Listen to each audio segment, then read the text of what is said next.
Hello everyone, welcome to concept clarity and tricks. आज हम discuss करने वाले हैं अराइवल ऑफ फ्रेंच, जिसमें हम बात करेंगे कि कैसे फ्रेंच भारत में एंटर करते हैं और किस तरीके से वो भारत में डिक्लाइन में जाएंगे। उसके बारे में हम कंप्लीटली और डिटेल में डिस्कशन करने वाले हैं। तो ध्यान से देखना है, ध्यान से समझना है, बहुत इंपॉर्टेंट वीडियो है। चलिए शुरू करते हैं। अराइवल ऑफ फ्रेंच, देखो अगर मैं आपके सामने बात करूं तो ये 1660s के पीरियड में हमें इंडिया में एंटर करते हुए नजर आते हैं। ठीक है, अब पहले हम भारत की सिचुएशन देखते हैं कि इस टाइम पे क्या सिचुएशन है। ठीक है, उसके बेसिस पे हम फिर फ्रेंच को अलग से देखते हैं। ठीक है, तो देखो सबसे पहले हम बात कर रहे हैं इंडिया की। देखो इस पीरियड में अगर हम सेंटर की बात करते हैं तो सेंटर में हमें मुगल्स देखने को मिलते हैं और मुगल्स में भी हमें एक रूलर देखने को मिलता है जिसका नाम है औरंगजेब। ठीक है, अब औरंगजेब एक स्ट्रॉन्ग और पावरफुल रूलर है। ठीक है, ये तो बहुत अच्छी बात है, लेकिन इसकी खास बात यह है कि इसको चाहिए पैसा। ये केवल और केवल एक चीज चाह रहा है कि मुझे पैसा लाके दो, चाहे कैसे भी लाओ और कैसे भी लाओ। ठीक है, इसीलिए इसके पीरियड में सबसे ज्यादा करप्शन होता है। अब क्या हो रहा है, क्यों चाहिए इसको पैसा? क्योंकि ये चाहता है डेक्कन में इसका कंट्रोल हो।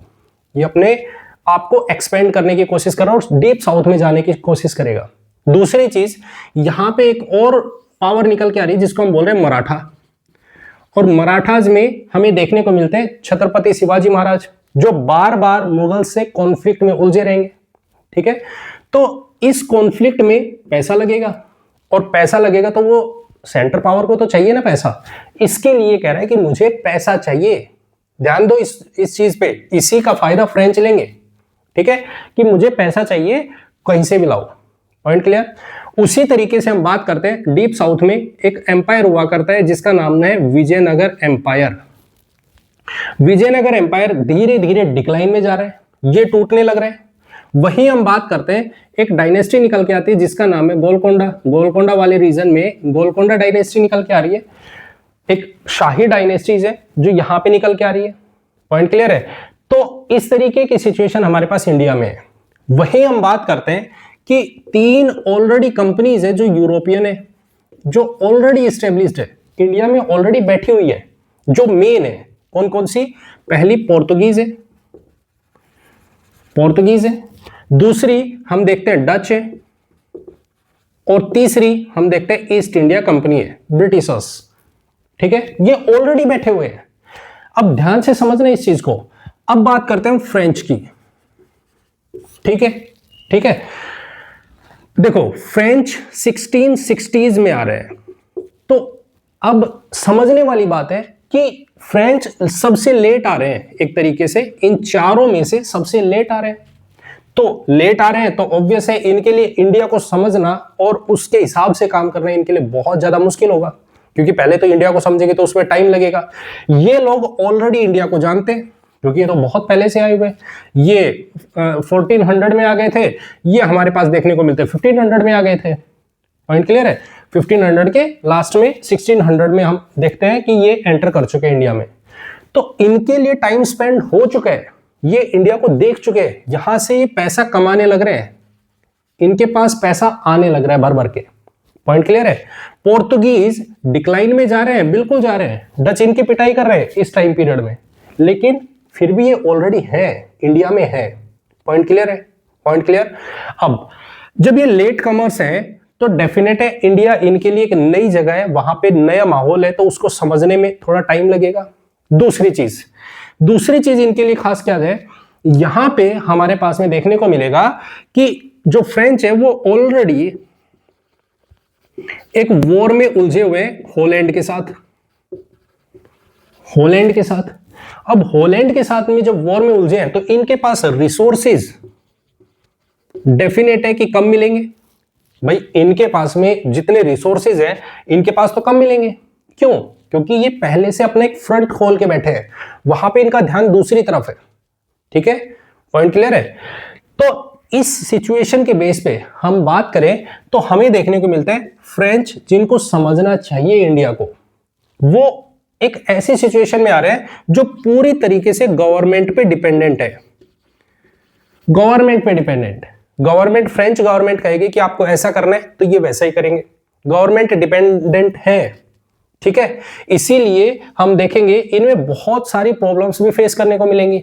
अब क्योंकि इनके कॉम्पिटेटिव, अब यहां पे ये बैठे हुए एक बंदा और आ रहा है, तो डेफिनेटली इनके बीच में कंपटीशन बढ़ेगा, और कंपटीशन बढ़ेगा तो डेफिनेटली इनके बीच में लड़ाइयां भी बढ़ेंगी। ठीक है, तो इस तरीके की सिचुएशन हम देख रहे हैं इंडिया में। पॉइंट क्लियर है? Point clear. अब हम इसी के बेसिस पे हम फ्रेंच को समझने की और जानने की कोशिश करेंगे कि किस तरीके से ये इंडिया में एंटर करेंगे और कैसे ये इंडिया पे अपना इन्फ्लुएंस करेंगे, उसके बारे में समझते हैं और जानते हैं। देखो, अगर हम बात करते हैं फ्रेंच की, तो वहां पे फ्रांस में एक नए रूलर आ रहे हैं जिनका नाम है लुई 14। लुई या लुइस एक ही बात है, ठीक है। फ्रेंच में आ रहे हैं लुई 14, ठीक है। इनका एक मिनिस्टर है जिसका नाम है कोलबर्ट। कोलबर्ट इसने कहा कि देखो, हमें जैसे इंडिया में हमारे पास में हमारी और यूरोपियन कंपनीज है वो इंडिया से ट्रेड कर रही है, तो हमें भी इंडिया में अपनी कंपनी को इस्टेब्लिश करना चाहिए और वहां से ट्रेड को बढ़ाना चाहिए ताकि हमारे पास रिसोर्सेज आ सके। ठीक है, ये बात हो रही है 1664 में। अब इस बात की परमिशन लुई ने बोला कि ठीक है, इस पे थोड़ा बहुत विचार करते हैं, फिर देखते क्या होता है। तो बाद में हमने लुई 14 को देखा कि ये परमिशन दे देते, कहते हैं ठीक है भाई, जाइए आप इंडिया में और ट्रेड कीजिए। अब ये ट्रेड करने के लिए यहां पे परमिशन मिल चुकी है। तो 1667 में यहां पे एक ग्रुप निकलता है जो कि किसके डायरेक्शन में है, जो कि डायरेक्शन है फ्रांसिस्को कैरल। इनके डायरेक्शन में एक ग्रुप निकलता है इंडिया के लिए कि भाई चलो हम ट्रेड करके आते हैं, वहां पे अपनी फैक्ट्रीज इस्टेब्लिश करेंगे, वहां पे अपने आप को इस्टेब्लिश करेंगे, तो चलो इंडिया की तरफ चलते हैं।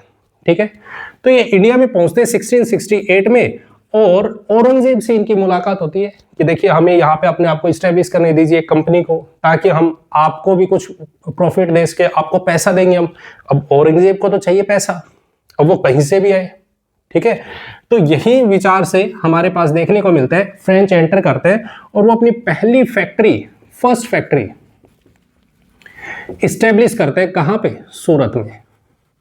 अब सूरत जो कि एक ऐसा गढ़ है जहां पे ऑलरेडी जो कॉम्पिटिटर्स हैं बैठे हुए हैं, यहां पे ब्रिटिशर्स भी बैठे हुए हैं, यहां पे डच भी बैठे हुए हैं।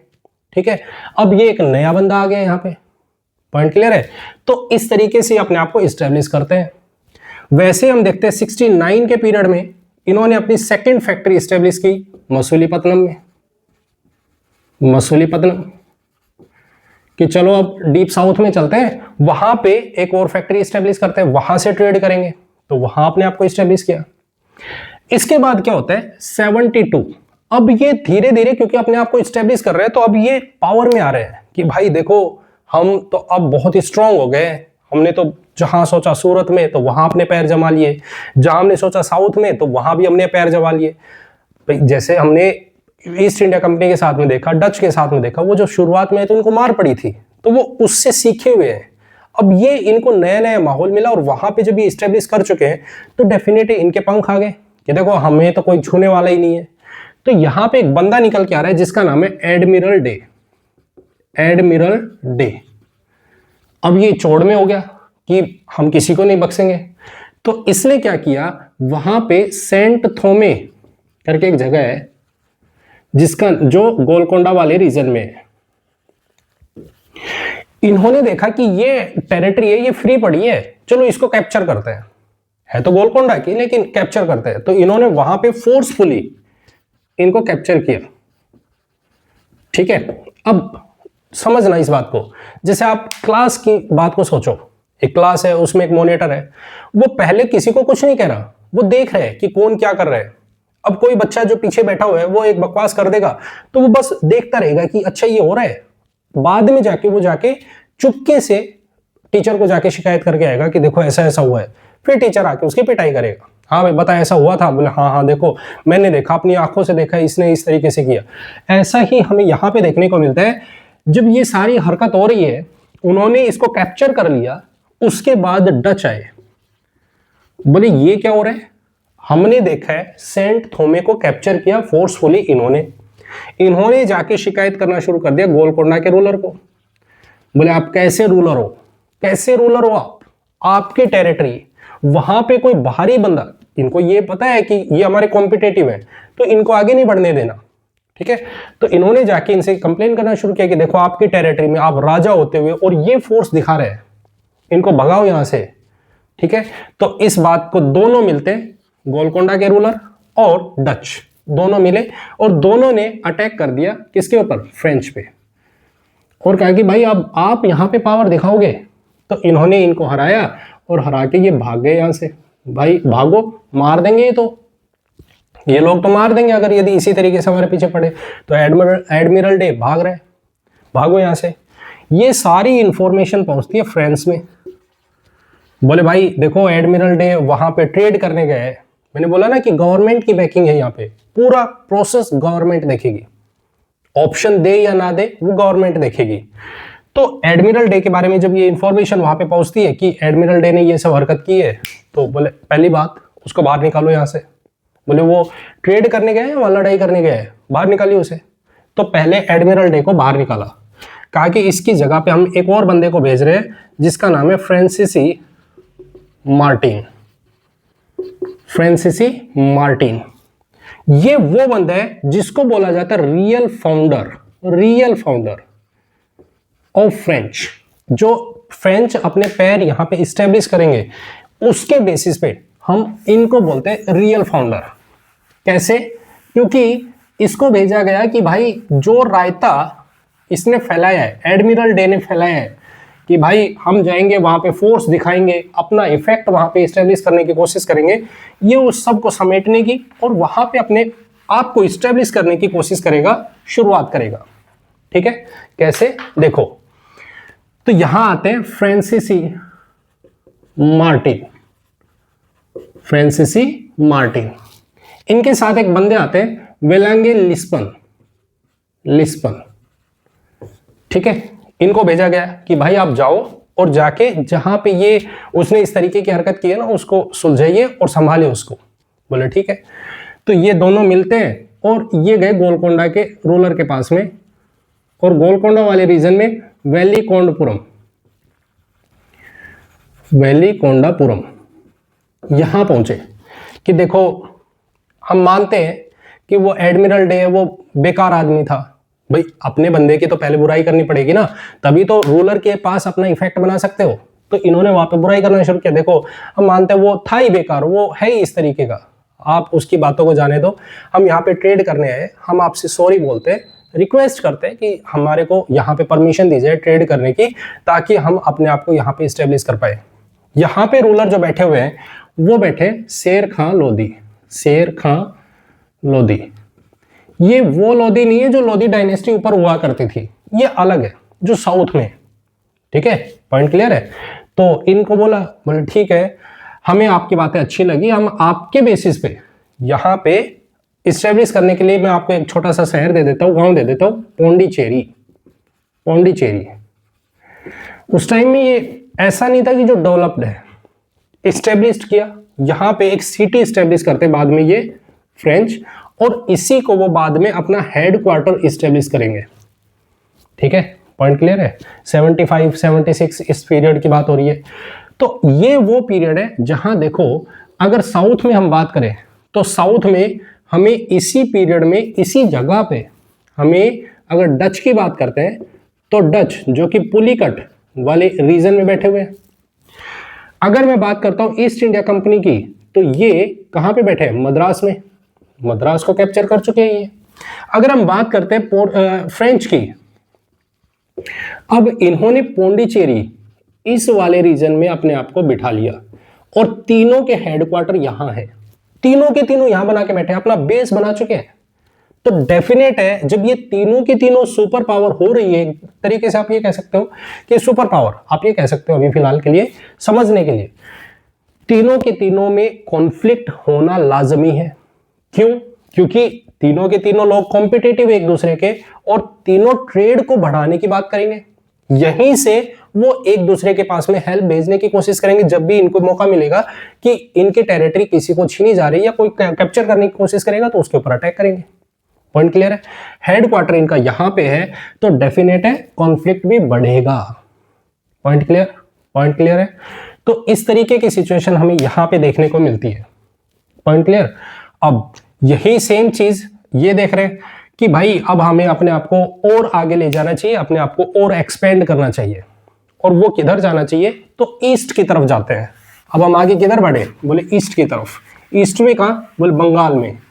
बंगाल में क्योंकि देखो औरंगजेब जो क्या कह रहा है, पैसा चाहिए, और पैसे के लिए वो अपने गवर्नर्स पे फोर्स डाल रहे हैं कि भाई पैसा लेके आओ।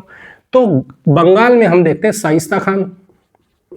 शाइस्ता खान वो कह रहे हैं कि पैसा देंगे, कहां से दें? तो पहले तो ईस्ट इंडिया कंपनी वहां बंगाल पहुंच गई कि भाई देखो हमें टेरिटरी दे दो, हम आपको पैसा देंगे। तो बोला ठीक है कोई बात नहीं, ये लो टेरिटरी, पैसा भेजना आगे।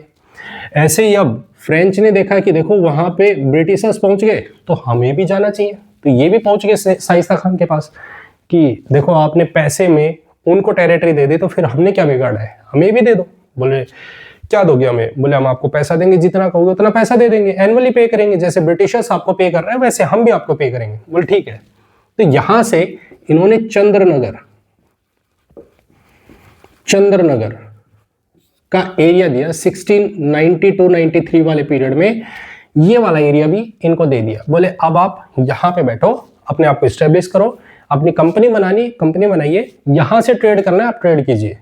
तो हम यहां क्या देख रहे हैं, ये फेज वो है जिस पीरियड में हमें साउथ में भी, हमें ईस्टर्न पार्ट में भी, और यहां पे वेस्टर्न पार्ट में भी, वेस्टर्न सूरत हो गया, यहां पे चंद्रनगर हो गया, चंद्रनगर, बालासोर, चंद्रनगर, हुगली वाले पार्ट में, और हम यहां देख रहे हैं पौंडीचेरी।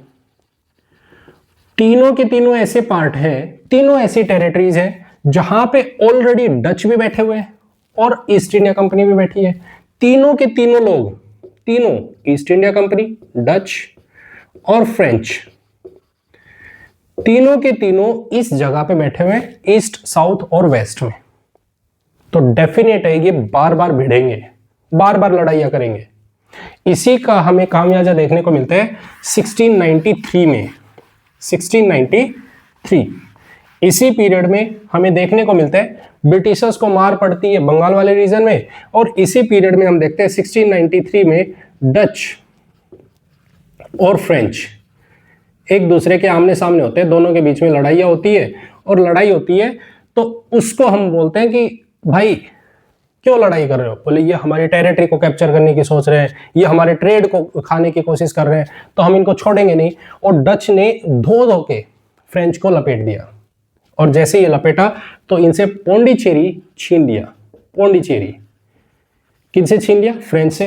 अब फ्रेंच का तो हेडक्वार्टर था, अब ये सब चला जाएगा तो डेफिनेट है कि फ्रेंच तो मुंह दिखाने के लायक नहीं है कि भाई साउथ वाला पार्ट जहां पे हम बैठे हुए हैं, जहां पे हम ये सोच रहे हैं कि सेंटर से हमें दूर जाना है, वो लेके हम बैठे थे और वो भी हमसे छीन लिया, तो अब हमारा क्या होगा? इसके लिए इन्होंने, फ्रेंच ने डच से ट्रीटी की, और जिसका नाम है रिजविक ट्रीटी, ट्रीटी ऑफ रिजविक। 1698 में होती है कि भाई देखो जो भी हुई भूल चूक हुई, हम तो एक दूसरे के साथ ही हैं, हमें मिलके काम करना चाहिए, हम कहाँ एक दूसरे के साथ में कॉन्फ्लिक्ट्स में उलझे हुए हैं, हमें काम मिलके करना चाहिए, तो ये गलती हो गई, हमें वापस दे दीजिए हमारी टेरिटरी, हम मिलके काम करेंगे, आगे से हमारे बीच में कोई लड़ाई नहीं होगी। ठीक है, तो इस तरीके की सिचुएशन हमें देखने को मिलती है, और वापस से इनको पौंडीचेरी मिलता है कि भाई ठीक है, अगर यदि आप कह रहे हो ना तो दे रहे हैं, ध्यान रखना अगली बार नहीं होना चाहिए ऐसा। बोले ठीक है कोई बात नहीं, आगे से नहीं होगा, ध्यान रखेंगे। Point clear? तो 1700s तक हमें देखने को मिलता है कुछ इस तरीके की सिचुएशन चल रही है। ठीक है, अब 1700 के बाद क्या होगा? देखो 1700 से 1720s के बीच का जो पीरियड होगा, 1720 तक, यहां तक ये लोग अब धीरे धीरे डिक्लाइन में जा रहे हैं, डिक्लाइन में जाएंगे, वीक हो जाएंगे। क्यों? 1700 से 20 के बीच का जो पीरियड होगा, इस पीरियड में ये मेनली वीक की तरफ जाएंगे, कमजोर होंगे। क्यों? क्योंकि एक तो ये उलझे हुए हॉलैंड के साथ में लड़ाई में, और जब हॉलैंड के साथ में लड़ाई में उलझे हैं तो पूरे का पूरा ध्यान इनका उधर जा रहा है कि भाई हमें यहां से बाहर निकालना है, अपने आप को इस्टेब्लिश करें। कैसे करें? पैसा यहां से इंडिया पहुंच नहीं रहा है, क्योंकि मेनली क्या होगा, पैसा जरूरत तो पड़ेगी, कंपनी बनानी है आपको, धीरे धीरे रिसोर्सेज आपको जोड़ने पड़ेंगे, उधर बैकिंग करनी पड़ेगी, आपने अपना फ्रंट दूसरी तरफ खोल रखा है, तो ये धीरे धीरे अपने आप को वीक फील कर रहे हैं। रिसोर्सेज की इनके पास डेफिशिएंसी है। गवर्नमेंट है जो कि सोचना चाहिए गवर्नमेंट को हम कैसे डेवलप करें, कैसे अपने आप को इंप्रूव करें, ये गवर्नमेंट इनकी दूसरी तरफ उलझी हुई है। वही हम बात करते हैं इसी पीरियड में ईस्ट इंडिया कंपनी जो कि स्ट्रॉन्ग होके आ रही है। क्यों? क्योंकि इस पीरियड में आ चुके हैं लेटर मुगल्स। 1707 में औरंगजेब मर गया और इसी पीरियड में हमारे पास देखने को मिलती है लेटर मुगल्स जो कि ऑलरेडी वीक है।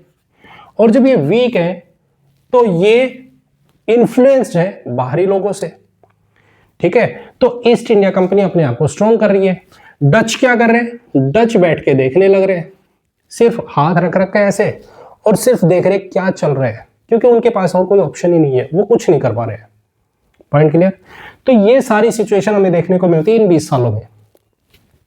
अगर हम बात करते हैं 1721 की, इस टाइम पर इन्होंने क्या किया, फ्रेंच ने मॉरिशियस